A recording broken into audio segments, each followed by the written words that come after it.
The bothy that blushes in the sunrise by the Gelder burn may be cosy and warm these days, but that wasn't always the case. The dim and almost windowless structure was once the stables, housing the horses for the hunting lodge it sits next to. The lodge was used less and less, but as the windows stayed covered and the threshold became uncrossed, the stables were visited more and more by hikers on their way to the hills of Balmoral. In its early days of life as a shelter, the stables made a cold and draughty refuge. The classic Mountain Days and Bothy Nights by Dave Brown and Ian R. Mitchell dedicates an entire chapter to the bothy and describes the trepidation with which visitors would bed down on the cobbled floor, anticipating water to run over them in the night. In the 1950s, Cairngorm's pioneer George Adams had recalled sleeping up on the rafters to avoid that fate. Discreet additions were made, a few rudimentary bunks and concrete for the floor, at a minimum to not further the reluctance of the royal estate to encourage this vagrant behaviour.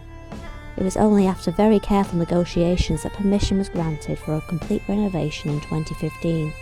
Whilst Ballater Chiels had been looked after by the Mountain Bothies Association since 1983 and had drawn up plans for the work, the funding for the job and the work itself was undertaken by the Ballater Chiels, a charitable organisation of local tradespeople and business owners who carried out a total overhaul of the stables. They wished to do so as tribute to their friend, the former president and long-term member of Braemar Mountain Rescue Team, Ernie Rattray.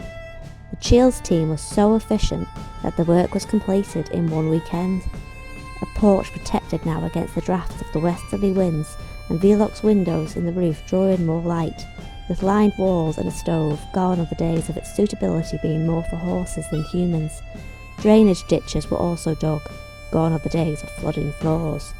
The bothy had its grand reopening on the 8th of October 2015, attended by the landowner. Prince Charles, as was, signed the bothy book, and Lochnagar 12-year-old malt was handed out.